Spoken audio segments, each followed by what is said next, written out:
And so my journey to the village began as we left quarantine in the hotel and drove out into the busy streets of Dhaka. And straight away I was reminded just how poor this country Bangladesh really is. People begging on the streets there. Yeah, it's very common in Bangladesh, you're going to see a lot of that. Like, I sat back and started absorbing in the new culture around us, as it was going to be a very long journey to the village.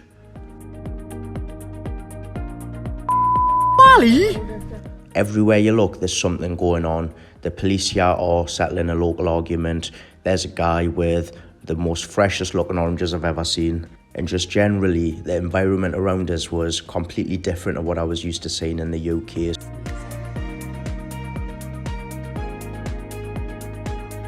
Just drove past some beggars on the street and I felt absolutely horrific. I'm going to show you now. I've made him spin the car around. I've asked my cousin to give us a little bit of change that I'm going to give them. Honestly, like, this is a different type of beggars, yeah.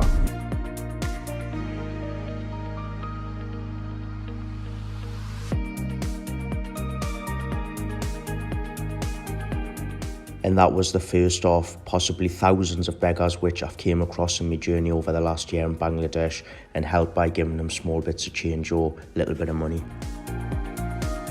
I can't wait to get to the country roads, you know, just away from all this traffic and noise and pollution. Dhaka's the most polluted city in Bangladesh. It's actually got like really bad levels of pollution in the air, yeah. Whereas out in the country, the air's really clean. Something else that soon became apparent was the lack of health and safety on the roads, as there seemed to be many people just sitting on tops of vans and on the roofs of cars. A few hours into the journey, we pulled over to the side so I could stretch my legs. Get beggars like this. She says she wants some money to eat rice. Oh no, never mind. You will find a lot of beggars asking for money, as they can't easily identify those people who have came from richer countries abroad. Be happy. This lady explained she needed money to eat food. When someone British like me comes to Bangladesh, everyone just stands and stares at you.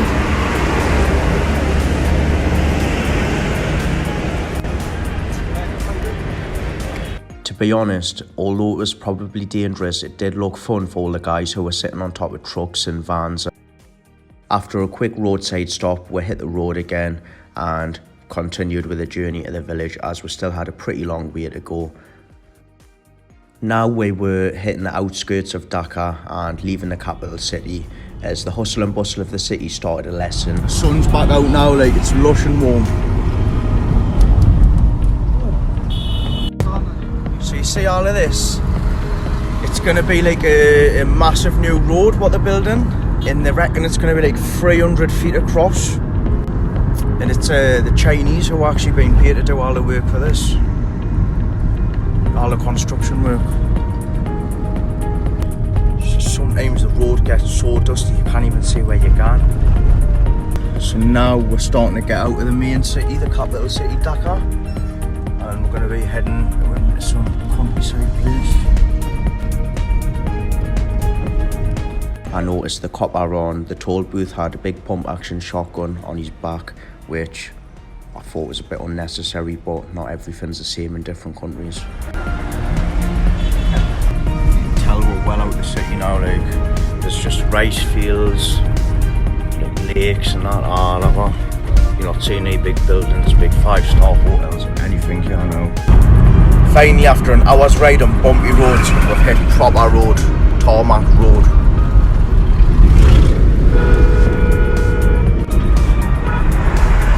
The city vibes were gone now, as we were heading out deeper into the country and the scenery around us was changing. So there'll just be big lorries and buses flying out of this side, and what do? They just go and overtake.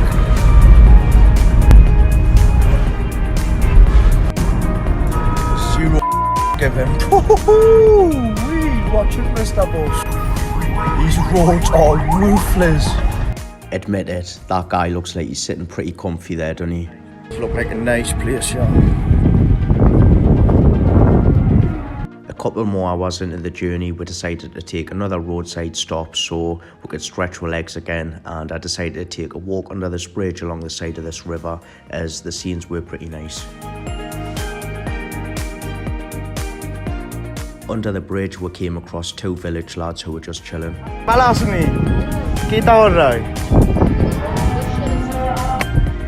Not a bad spot for a little smoke break here. It wasn't until this moment that it started sinking in that I was closer than ever before to gaining me freedom from all the UK lockdown carry on. So this is actually winter time in Bangladesh, and in summertime it gets a lot hotter and a lot more humid, and that's when monsoon season is, right? You see it? Oh, there. You see, that's where the water gets up, right? When it floods here. So you can imagine how much rain the country takes. That's that crunching. There's loads of these little shell things. Right. I can't remember what you call it. Pilot. So asked him what you want to do once you finish your studies. He says he wants to be a pilot.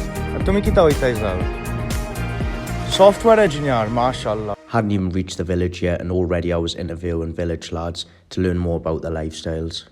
Everything just felt different here in Bangladesh, and I knew these lads would be living a completely different lifestyle to us in the UK. So I asked them, what do you do? Because the school's been closed here for a year now. I says, what do you do with your spare time? They says, we play football and we play cricket. We're just mince about. Bless them. I took in the fresh air for another 10-15 minutes and appreciated the scenery around us before jumping back in the car and hitting the road to continue the last part of this journey to head to the village. It had been a long journey so far and there was still a few hours ahead, so we got a bit of two-pack on in the car.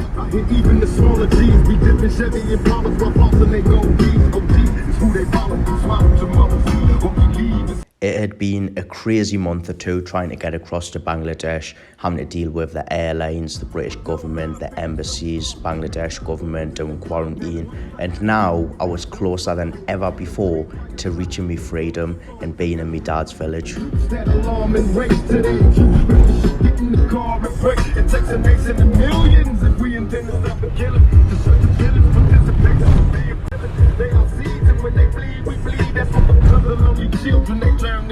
Heavenly Father, can you rescue my young nation? Rest the Lord will protect you. Respect you, not a threat. It's a step in blue and check codes that oppose when I froze them fools. And who are you to watch me fall, father?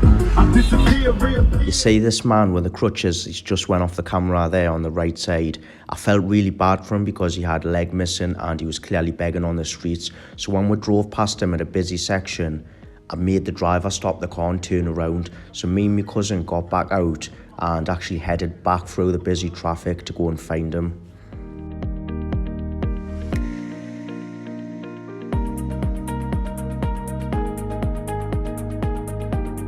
Because it had been 15 years since I'd been here and seen the begging, I felt morally obligated to help a lot of the beggars which I came across the scene first, but progressively over time you realise there's only so much you can do to help a nation of 170 million starving people. And so the journey to the village continued as the sun started to set, and we still had several hours before we actually reached the village. Not long later, we pulled over to buy a few bottles of water, and that's where I came across this elderly woman who, if I'm honest, reminded us a bit of my grandma, hence pulling at my heartstrings. I felt shame. I haven't got anything smaller than 50 tatas, so I'm just going to give her it.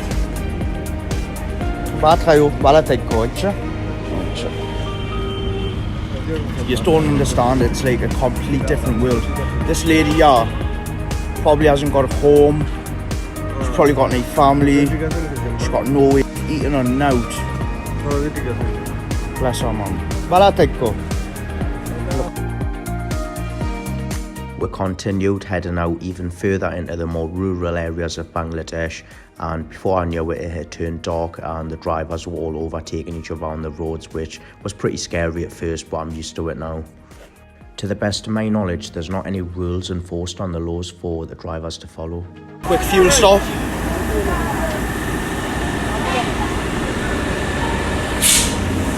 No idea where this place is. It's just in the middle of nowhere.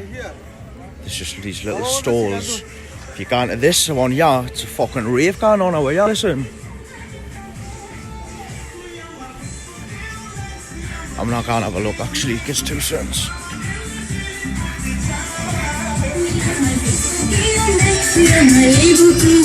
Walas ni. Gaan funda maisi. Sarilaw gaan. I think I've come to listen to the music. Put it back on.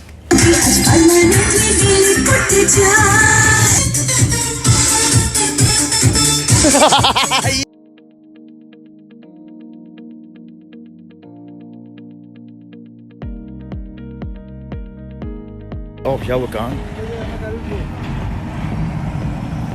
So the cars will come down to the ferry and we'll cross the river. Because it had been such a long journey and we'd been in the car for nearly 9 or 10 hours now, I took advantage of this opportunity to walk onto the ferry, let the driver drive the car on, and we just took in the fresh air as we crossed the river. We're going to cross this river now.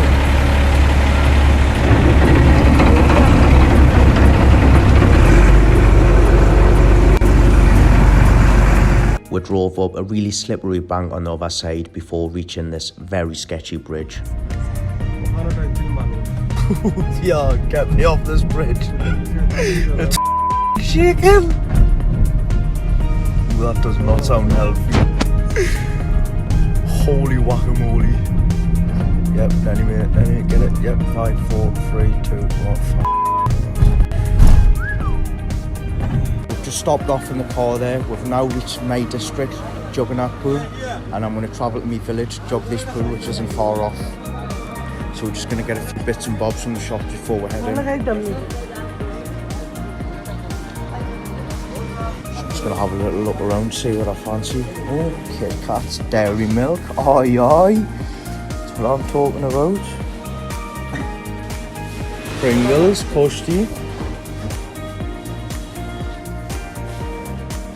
Thought I'd get some sweet treats from my auntie and uncle before I head and look some.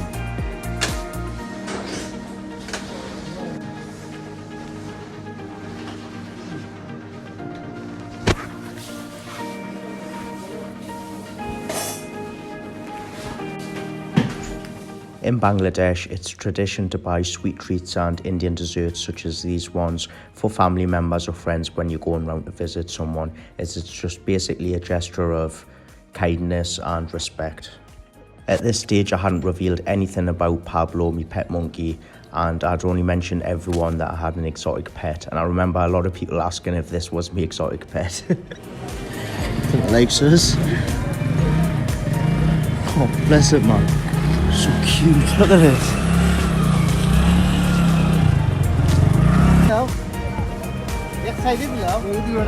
Fresh caught fish, always being sold in the markets. Look at them arguing over the price.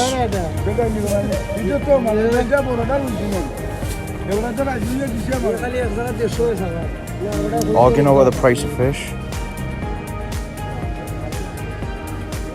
£1 fish, very, very nice, very, very good.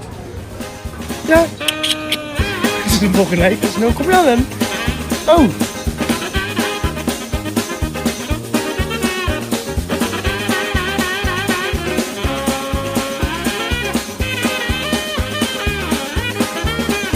There wasn't much further to drive now, as this was actually the nearest town to my dad's village, so I was hoping to get there within the hour.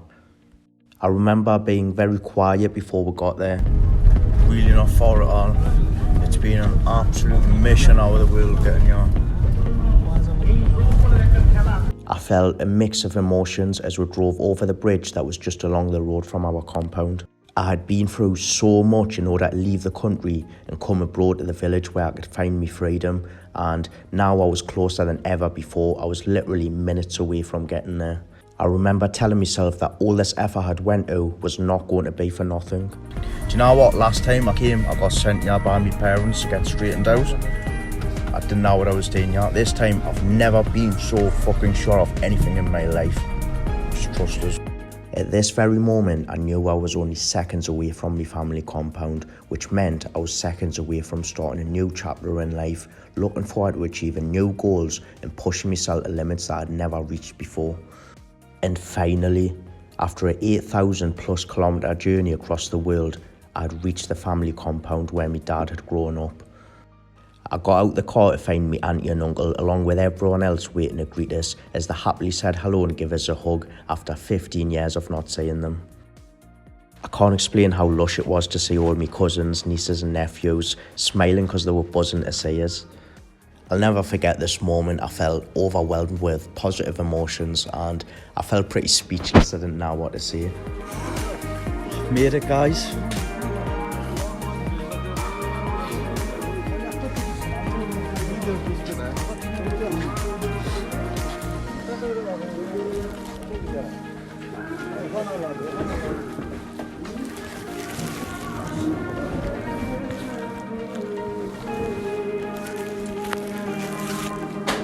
It feels surreal.